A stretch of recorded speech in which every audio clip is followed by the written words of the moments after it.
Assalamu alaikum wa rahmatullahi wa barakatuh.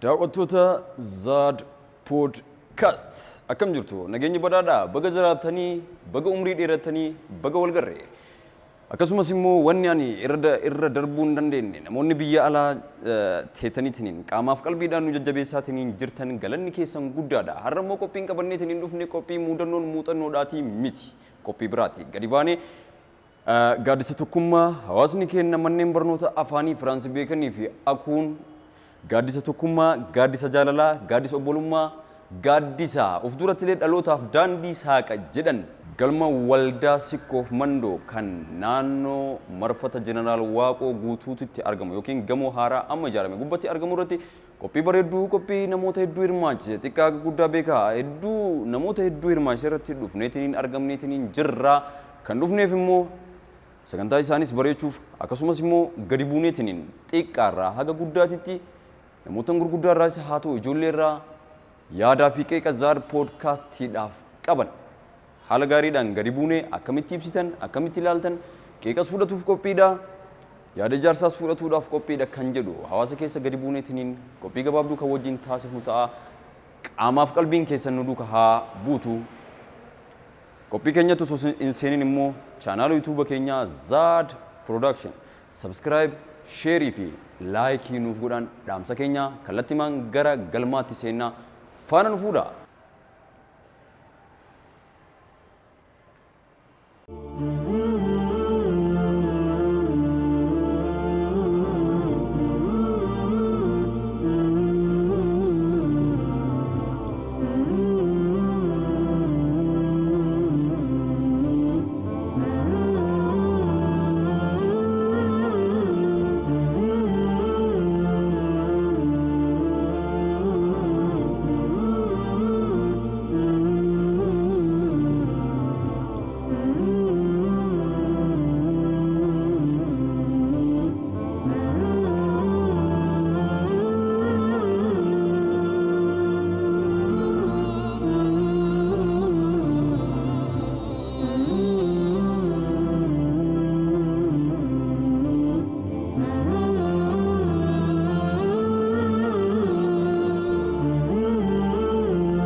Nageetu waan tawli ali no hanka tagadi gadi no hanka bari nage intalti nage gurba nage aku nage France bekan nage waaqe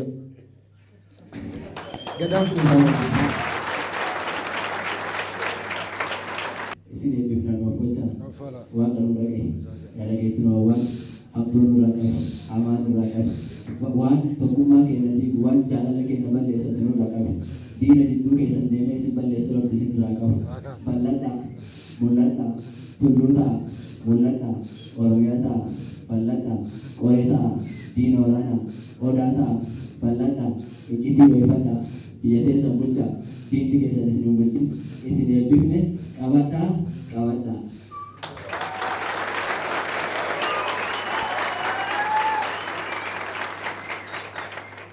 Of course, hayyi waaqa uumamaa waaqa bokkuu gurraacha waaqa ciicoo gurraatti waaqa aroo burqaa olaakuu waaqa caffeetumaa waaqa odaa nabee waaqa arumaaru waaqa sagaltama garbaa waaqa torban barreentummaa waaqa jahanaruu galaan waaqa shanan kutaa jiddaa waaqa afran abbichuu waaqa sadeen sooddoo kan nagaan nu oolche nagaan nu oolchu kan nagaan nu bulche nagaan nu oolchu irraa gara nu oolchi doongora nu oolchi uumaa qarannaa nu haa dhaga'u rabbii namaa nurraa haa qabu tolaa nutti haa qabu xiqqaan haa guddatu guddaan haa jiraatu kan faca'e haa margu kormi jirre haa ta'u gadaan roobaa nagaa barri gufaa gabbee.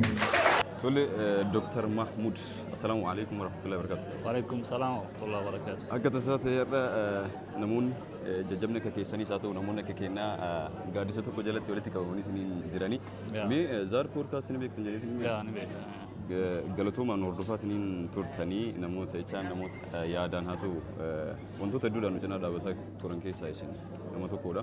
Mee hojiiwwan kanaan dura Zaad Podcast hojjetaatiin hin ture akkamitti ilaaltu? Zaad Post waan hedduu dalagaa jira.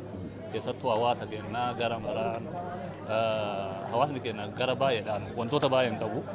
Wantoota kana ammoo zaadpoostiin kun hamma danda'ameen humna isaatiin gara amantiitiin illee gara hawaasummaatiin illee gara magaalaa gara mootummaatiin illee walitti qabee waan baay'ee dalagaa jira.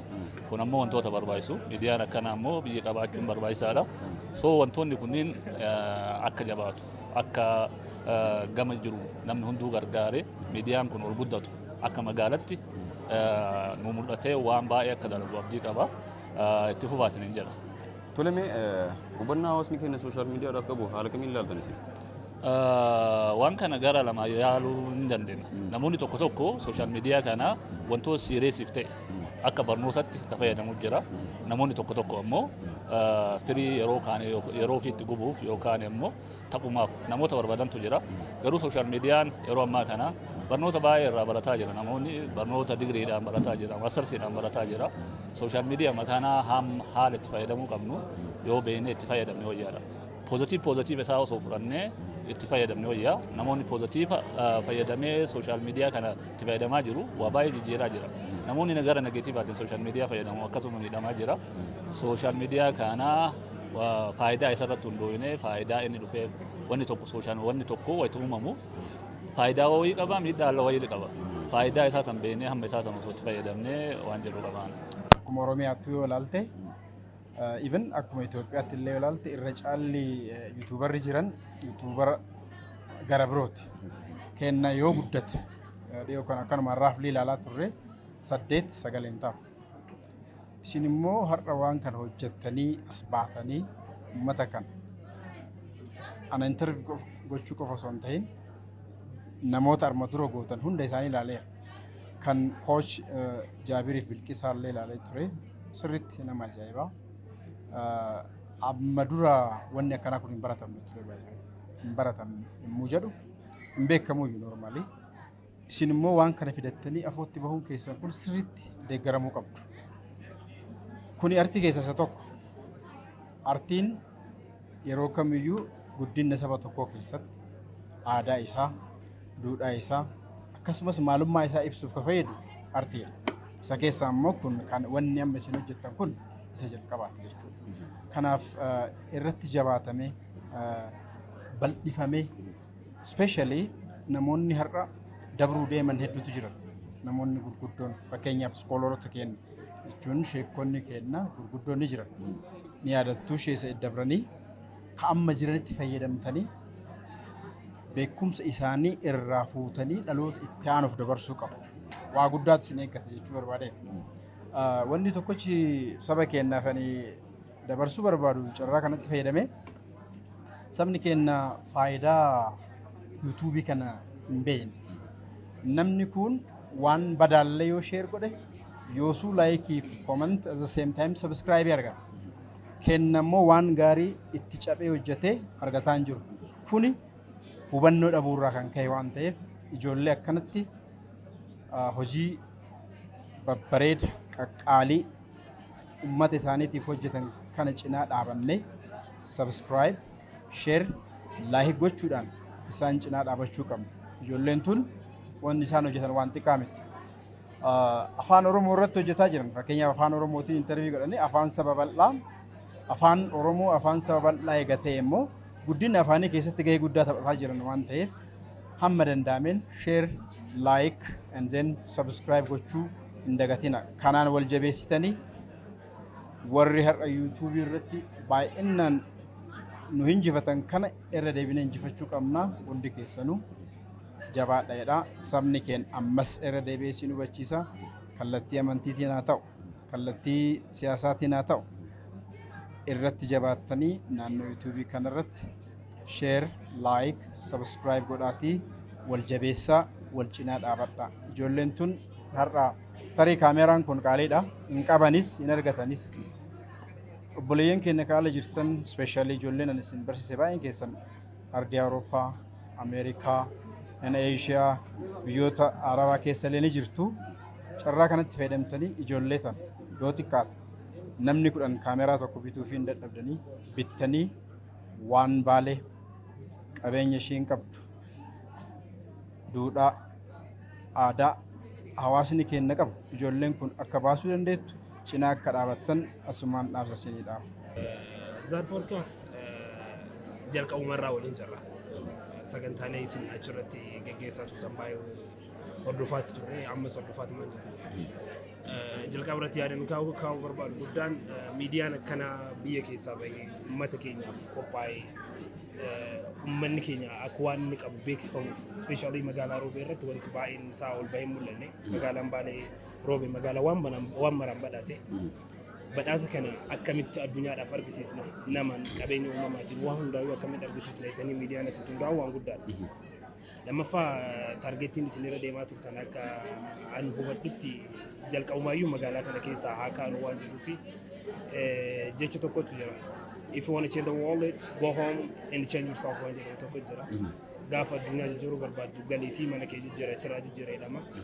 Wanti manarraa ka'e jijjiirama guddaa fiduudhaafis carraa guddaa taphata. Kana ammoo sirriitti waan jajjabeeffamu taphni isin ittiin eegaltanillee waan sirriitti jajjabeeffamuu qabu waan sirriitti an jaaladhu. Lammaffaa irratti ammoo ammas miidiyaan kun hin hundaa'e malee miidiyaa waan mara guuttatee miti. Addunyaa biyyoota garaagaraa irra miseensi yookiin uummanni Baalee bakka baay'ee jiranii uummata Baalee qofa osoo hin ta'in uummanni Oromoo bakka kamiyyuu kan jiru miidiyaa akkanaa kan inni cinaa dhaabbatee gargaarsa yookiin miidiyaan kun kwaalitii garaagaraatiin dhiyaachuun mala. Kanaaf jecha immoo miidiyaan kun eegalarra jira. Eegalarra waan jiruuf ammoo kwaalitiin isa barbaachisu baay'eetu jira waan ta'eef uummanni addunyaa cinaa dhaabbatee miidiyaa kana jajjabeessuu qabas jedhee amana. Wal jajjabeessuu qabas jedheetiin osoo nama hundiyyuu dhaamsa dabarsaa. Hayyee السلام عليكم ورحمة الله وبركاته. وعليكم السلام ورحمة الله وبركاته. كوتش جابر لنجسا كلبي روبي اوف دراجون وشو مارشال ارت كلب كان عندنا اللي كوبي بلدو كوبي برسيف سوالين تاسفين تنين جرجري تمني عدا اسم زار بودكاست إذا فارامتي. ميتو ليرو تكتو كمو nama yang muka fosun tani nama tile dia mani dah pun tak hinjirti ada kata kata yang gadis satu kujalan tu ada tiga menit hinjira. Mejar podcast di sini Faram di hala kami ni buat apa ni turun kata uji sa. Ya aku mati je Zad podcast in Faram itu sendiri na ferentani one itu saganta tokolin dalam itu re.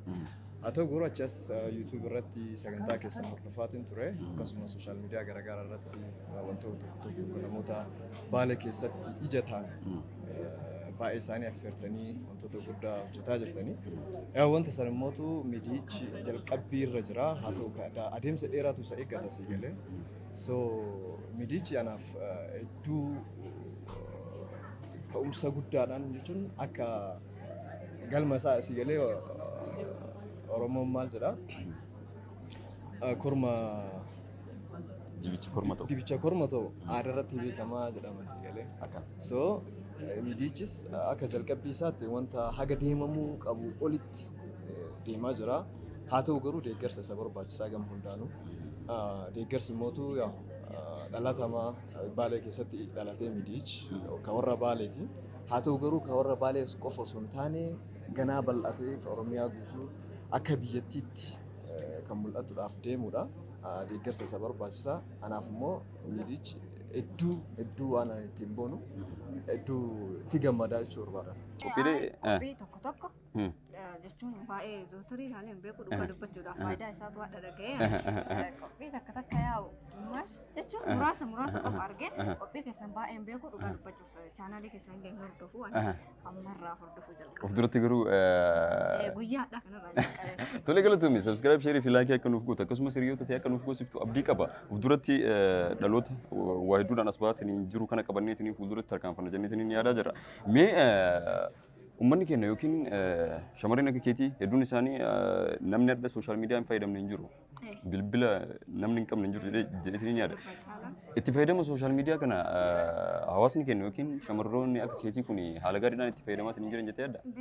Takka namni akka ilaalcha hawaasa keenyaatitti yaada duubatti hafaa wahii shamarraniif qabanii fakkeenyaaf durbi yoo silkii qabatte bu'aa gaariirra oolchuu hin dandeettu itti fayyadama seeraan itti fayyadamuu hin dandeettu waan jedhan wahii yaada duubatti hafaaf keessaan qabanii ta'ullee kan ilaalcha san xiqqoo duubatti hambisuudhaan fakkeenyaaf guyyaa har'aa qophiiwwan garaagaraa durbeessirra qopheessitee nu ibsitee jirti. Kanatti aansuudhaan immoo yaada akkasii akka of keessaa baasanii fi ilaalcha duubatti hafaa durbaaf qaban akka jijjiiran asumaan ibsa. Galatu milfoodhu of duratti immoo yoo rabbiin jedhe waluma qabannee mixiin wal gargaartee tabbabaati gaaleen wal gargaartee arbayeeti jedha Oromoon yoo mammaaku kanaafuu dubaraaf dhiirti waliif gaachana kanaafuu haala saniin akka tarkaanfannu abdii godha nuuf galatoomi nuuf ulfaadhu har'a booda immoo chaanaala keenya yookiin miidiyaa keenya haala ajaa'ibaatiin akka nuuf hordoftu abdii qaba nuuf jiraadhu umrii nuuf dheeradhu isin jechuu barbaada. Isinillee akkasuma waan affeertaniif guddaa galatoomaa dharraa ta'ee maatii Zaad Podcast ta'ee jira.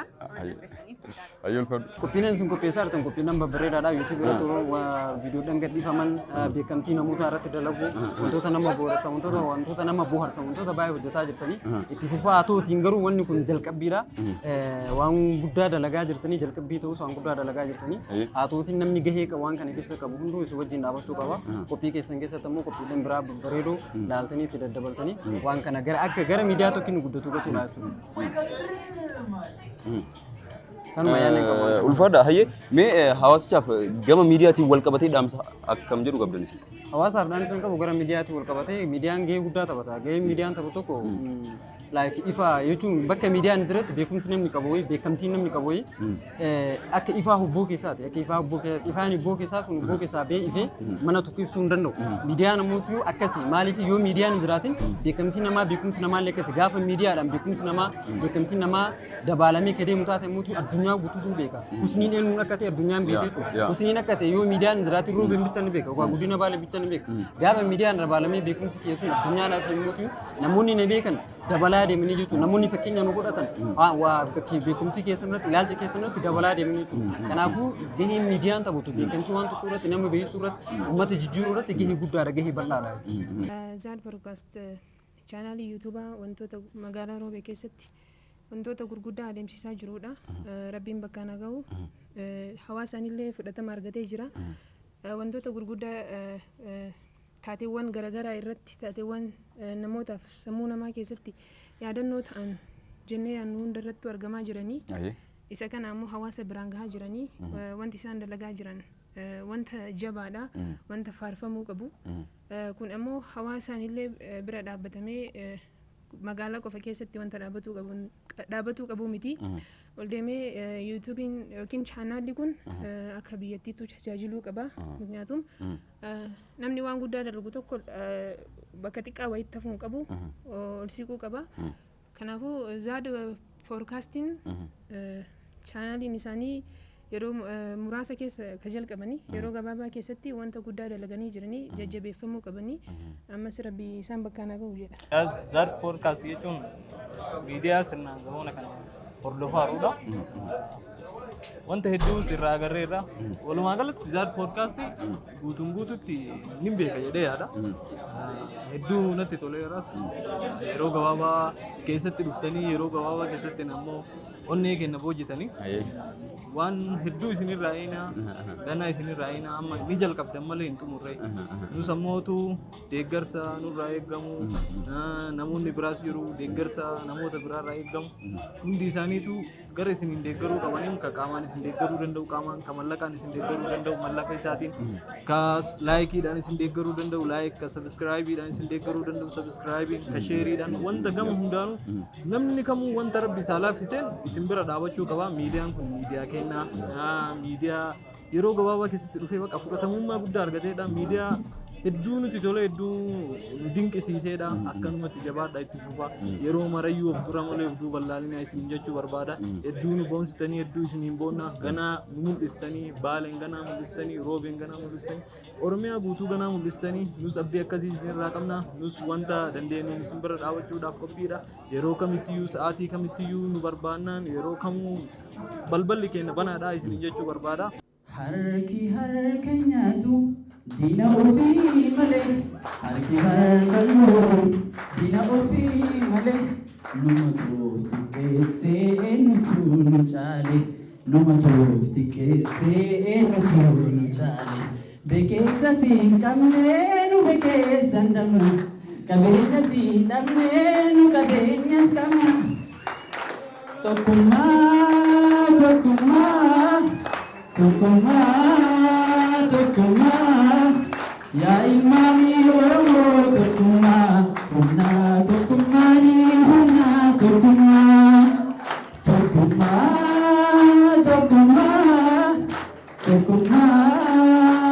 tokkummaa yaa ilmaanii Oromoo tokkummaa humnaa tokkummaanii humnaa tokkummaa. Akka isaan itti bareedan argitanii galatooma.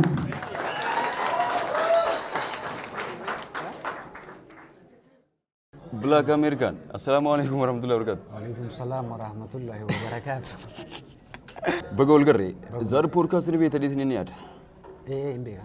Ya isaan me zar podcast haala kamiin ibsita? Zar podcast akkaataan inni itti ibsu hin qabu.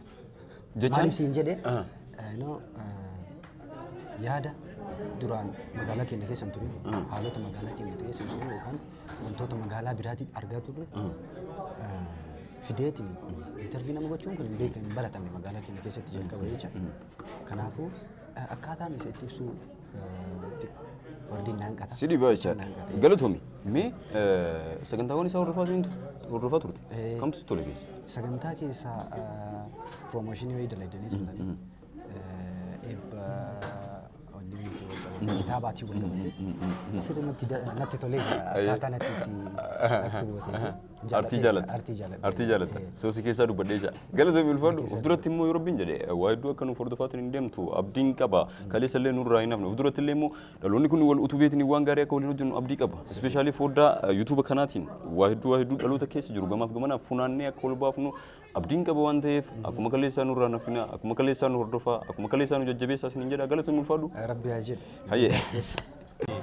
Wanta baay'ee namatti toludha yeroo baay'ee wanti magaalaa guddisu wantoonni akkanaa kunniin osoo poodkaastiin akkanaa iddoo baay'eetti baname sila magaalaan tun akkanatti gadi xiqqaatu namni magaalaa keenya immoo gara nama biraatti informu nu godhaa yookaan beeksisaa jiru yoo sa'aatii kanatti jiraate warra waajjiroota maalii caalallee dhugaa dubbachuudhaaf warra intarneetaa kana yookaan zaat poodkaastiidha.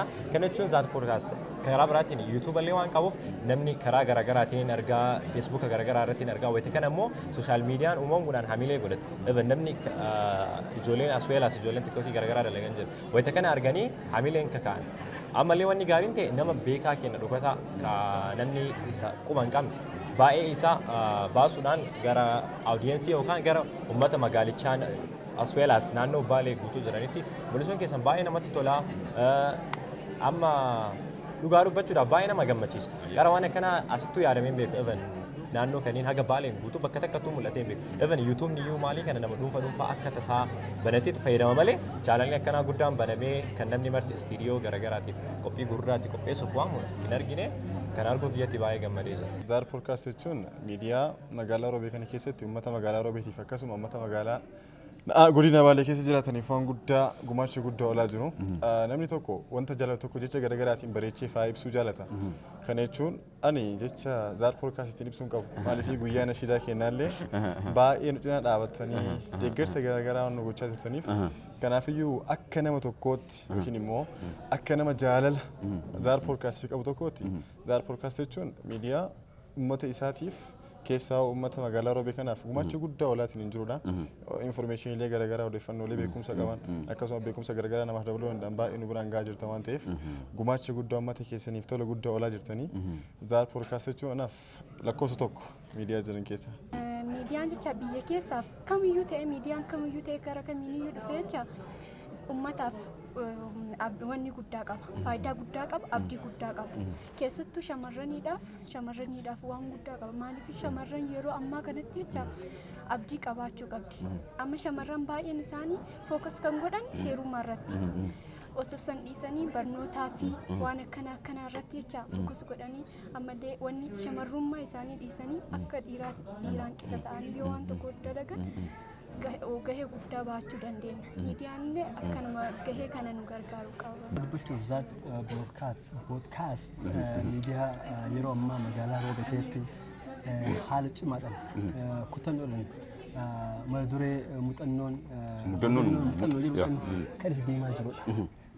Kanaaf miidiyaan kun haaraa ta'uu isaa wajjin yookaan immoo yuutuubiin kun haaraa ta'uu isaa wajjin wanta baay'ee saafa.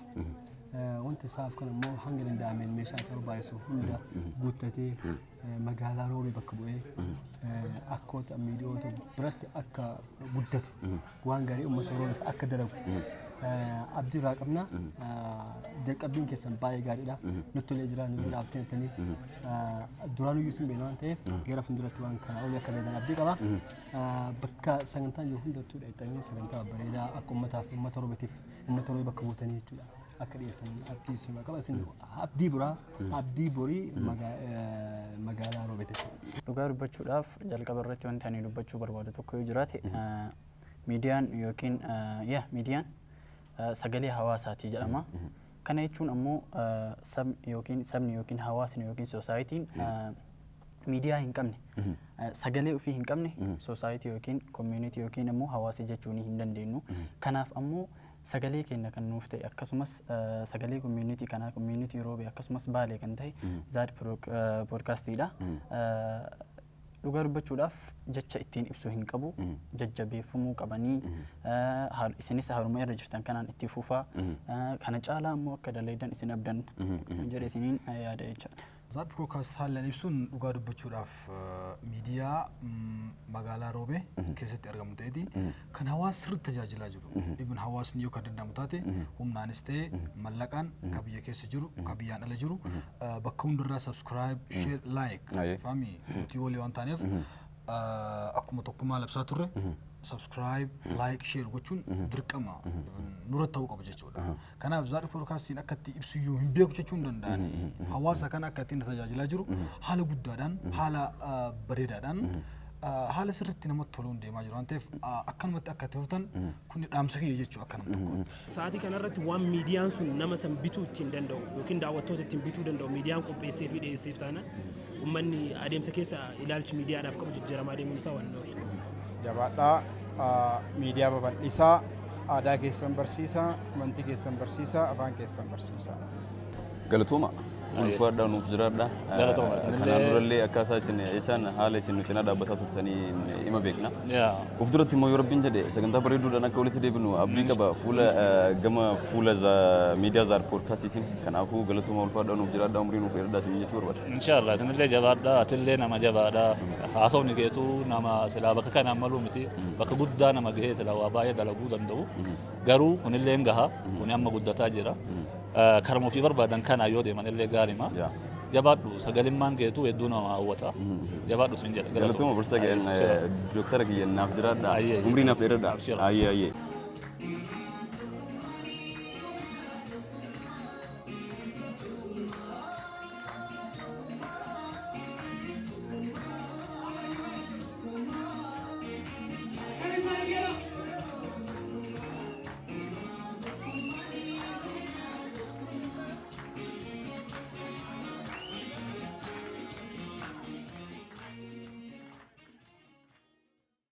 Tole daawwattoota Zaad poodkaast qophii gabaabduu yookiin marii hawaasa waliin Zaad poodkaastiin hawaasa keessa gadi bu'eetiniin waa hedduu hawaasarraa yaada isaa ta'uu qeeqa garaagaraa akkasumas immoo jajjabina waa hedduu keessa gadi bu'ee hawaasa xiqqaaf guddaa shamarran akkasumas immoo barsoota garaagaraa hayyoota garaagaraa keessatti argaman hirmaachise kan yaada Zaad poodkaast irratti ibsataatiniin turan waa hedduu nuuf kaasaniitiniin jiran. Qunceen wal gargaarteet laga ceeti qunceen wal gargaartee arbahiiti mixiin wal gargaartee laga ceeti jedha Oromoon yoo mammaaku kanaafuu isaanis kan nuun dhaaman tokkummaa wal jabeessuudha. Kanaaf immoo gaa dhaloonni aadaa fi duudhaa isaa gadi baheetiin miidiyaadhaaf yookiin gama fooddaa TV gama fooddaa chaanaalaa gama teekinooloojiin gadi bahee beekumsa qabu akkasumas waa hedduu seenaa isaa gadi bahee yoo gama fooddaa kanaan kan ibsanne taate kufaatiin hin deema cabaatiin hin deema dagatamaatiin hin deema waan ta'eef wal cinaa haa dhaabbannu kan biyya keessa jirtanis kan biyya alaa jirtanis yaada nuuf barreessaa qeeqasaa ta'uu wantoota adda addaa keessaa nu dubbisaa nu gargaaraa nu cinaa dhaabbadhaa of duratti yoo isin nu jabeessaniitiin hin kajabaannu taate yookaan walitti dhufneetiin hin jabaannu taate waa hedduu walitti dhufneetiin raafnee dhama gaarii akka baafnu abdii qabna. Kanaaf immoo chaanaala yuutuuba keenya subscribe share fi like gochuu hin irraanfatinaan dhaamsa keenya isin jaalannaa isin kabajnaa nuuf jiraadhaa of duratti qophiilee bashannansiisoo ajaa'ibsiisoo fi barsiisoo ta'aniin akka walitti deebinu abdii qabna. Dhumarratti immoo sagantaan har'aa kun haala gaariidhaan miidhagee hawaasni keenya akka gaariitti itti fayyadameetiin bareechifatee waa hedduu kan nuuf mijeessan galma waldaa Sikkoof Mandoo kan naannoo marfata jeneraal Waaqoo guutuutti argamu gamoo haaraa gubbaatti argamna. Kanaaf immoo namoonni magaalaa Roobee keessas haa ta'u naannoo isiitti argamtan qophiilee garaagaraa waa hedduu yaada isaa marii garaagaraa taasisuu barbaadan galmi kunoo bal'aadha, mijataadha, qulqullaa'aadha, namatti tola. Kanaaf immoo dhuftanii irraa fayyadamuun waan keessanii wal haa jabeessinuu, jajjabaadhaa, nu jabeessaa, nuuf jiraadha.